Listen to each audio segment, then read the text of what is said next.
ഒരു തുള്ളി പോലും എണ്ണ ഒഴിക്കാതെ നല്ല ടേസ്റ്റി ആയിട്ടൊരു ബീഫ് ബിരിയാണി വെച്ചാലോ.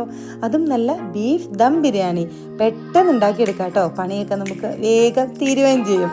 അപ്പം പെട്ടെന്ന് സിമ്പിളായിട്ടൊരു ബിരിയാണി തപ്പി നടക്കുന്നവർ, എന്നാൽ നല്ല ടേസ്റ്റി ആയിട്ട് ബിരിയാണി കഴിക്കാൻ ഇഷ്ടപ്പെടുന്നവർക്കും ഉണ്ടാക്കാൻ പറ്റിയിട്ടുള്ള ഒരു ബിരിയാണിയുടെ റെസിപ്പിയാണ്. ഒരു തുള്ളി പോലും എണ്ണ ചേർത്തില്ലെങ്കിലും ഈ ബിരിയാണി കഴിക്കാനായിട്ട് അടിപൊളി ടേസ്റ്റാണ് കേട്ടോ. അപ്പം നമ്മുടെ ചിക്കൻ ബിരിയാണി ഇതുപോലെ ഉണ്ടാക്കിയത് ഒരുപാട് പേര് ഉണ്ടാക്കി നോക്കിയിട്ട് നല്ല അഭിപ്രായങ്ങളൊക്കെ പറഞ്ഞ് ഒരുപാട് മില്യൺ കണക്കിന് വ്യൂസും നമുക്ക് ആ വീഡിയോയ്ക്ക് കിട്ടിയിട്ടുണ്ടായിരുന്നു കേട്ടോ. അപ്പം നിങ്ങൾ ഈ ബീഫ് ബിരിയാണി കൂടെ ഒന്ന് ട്രൈ ചെയ്ത് നോക്ക്. അപ്പോൾ ആദ്യം തന്നെ നമുക്ക് ബീഫൊക്കെ ഒന്ന് കഴുകി വൃത്തിയാക്കി വെക്കണം. വെള്ളമൊക്കെ കളഞ്ഞതിന് ശേഷം ഒരു പാത്രത്തിലേക്ക് ഇട്ട് കൊടുക്കാതെ ഞാൻ ഈ ഒരു വലിപ്പത്തിലാണ് ബീഫ് കട്ട് ചെയ്തെടുത്തേക്കുന്നത്. കുറച്ച് വലുതായിട്ട്. ഇനിയിപ്പോൾ നമുക്ക് ബീഫിലേക്ക് ആദ്യം തന്നെ സവോള കട്ട് ചെയ്തിട്ട് കൊടുക്കാം. ഒരു 6 സവോള ഉണ്ടായിരുന്നു കേട്ടോ. അത് നീളത്തിൽ കനം കുറഞ്ഞ് കട്ട് ചെയ്താണ് ഇട്ട് കൊടുത്തത്. 2 കിലോ ബീഫാണ് ഞാൻ എടുത്തിട്ടുള്ളത്.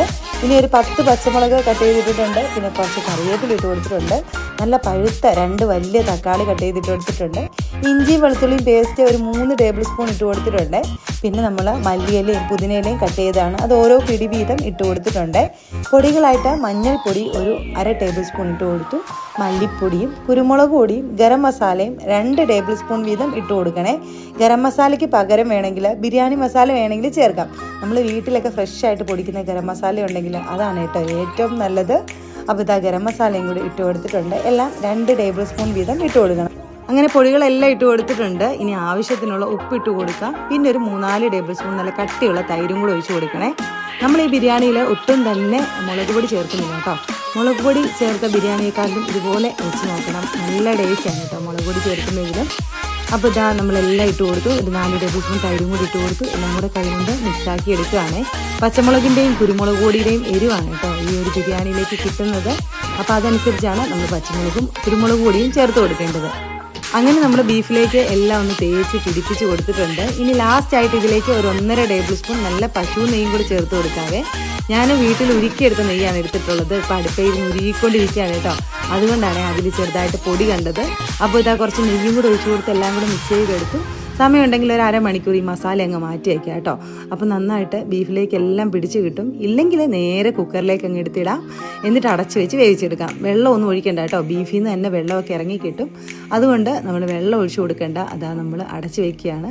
ഇനിയിപ്പോൾ നമുക്കിത് ഓരോ കുക്കറിനും വ്യത്യസ്തമായിരിക്കും. ഞാൻ ഈ ഒരു കുക്കറിന് ഒരു 2 വിസിലെടുത്തിട്ടാണ് ഈ ബീഫ് വേവിച്ചെടുത്തിട്ടുള്ളത്.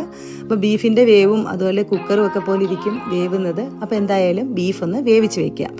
ഇനി നമുക്ക് ബീഫ് വേകുന്ന സമയം കൊണ്ട് നമുക്ക് റൈസ് ഒന്ന് വേവിച്ചെടുക്കാം. അതിനായിട്ട് ഞാനിതാ കൈമ റൈസാണ് എടുത്തിട്ടുള്ളത് കേട്ടോ. നമ്മുടെ കുഞ്ഞു റൈസില്ലേ. അപ്പം ഞാൻ റോസ് കൈമ റൈസാണ് എടുത്തിട്ടുള്ളത്. അത് നന്നായിട്ട് കഴുകി ഒന്ന് 20 മിനിറ്റ് സോക്ക് ചെയ്യാൻ വയ്ക്കുക. അരി സോക്ക് ചെയ്ത് കിട്ടിയാൽ നല്ല സോഫ്റ്റായിട്ട് കിട്ടുവേ. അപ്പോൾ റൈസ് ഞാൻ സോക്ക് ചെയ്യാൻ വെച്ചിട്ടുണ്ട്. ഇനിയിപ്പോൾ നമുക്ക് നെയ്ച്ചോറ് പോലെ ഒന്ന് അരി വറ്റിച്ചെടുക്കാം. അതിനായിട്ട് വലിയൊരു പാൻ വെച്ചു. അതിലേക്ക് നെയ്യ് തന്നെയാണ് കേട്ടോ ഒഴിച്ചു കൊടുത്തത്. കുറച്ച് നെയ്യ് മതി.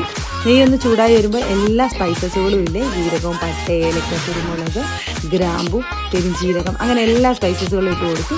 പിന്നെ ബേ ലീഫ് ഇട്ട് കൊടുക്കണേ. അതൊന്ന് മൂത്ത് വന്നപ്പോൾ അതിലേക്ക് ഒരു സവാള, ചെറിയ സവാളയാണ്, അതുകൂടെ കട്ട് ചെയ്ത് ഇട്ട് കൊടുത്തു. പിന്നെ ഇഞ്ചിയും വെളുത്തുള്ളിയും പേസ്റ്റ് ഒരു 1/2 ടീസ്പൂൺ മതി കേട്ടോ. അതുകൂടെ ചേർത്ത് കൊടുത്തിട്ടുണ്ട്. നല്ല ടേസ്റ്റാണ് കേട്ടോ. ഇഞ്ചിയും വെളുത്തുള്ളിയൊക്കെ ഇട്ടിട്ട് ഈ ഒരു റൈസ് വറ്റിച്ചെടുക്കുമ്പോൾ പിന്നെ കുറച്ച് കറിവേപ്പില ഇട്ട് കൊടുത്തു.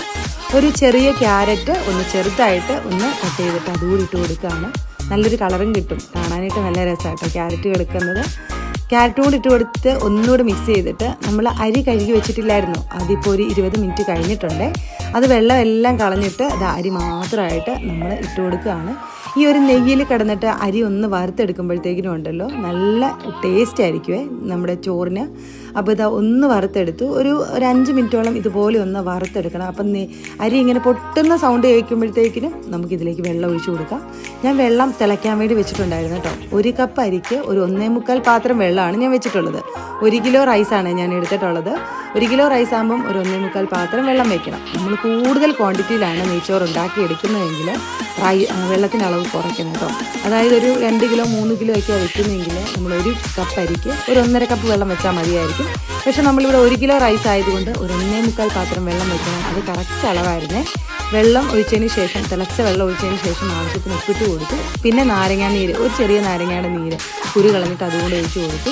എന്നിട്ട് എല്ലാം കൂടെ മിക്സ് ചെയ്തിട്ട് നന്നായിട്ട് തിളയ്ക്കുന്നിടം വരെ തീ ഒന്ന് കൂട്ടി വയ്ക്കുക.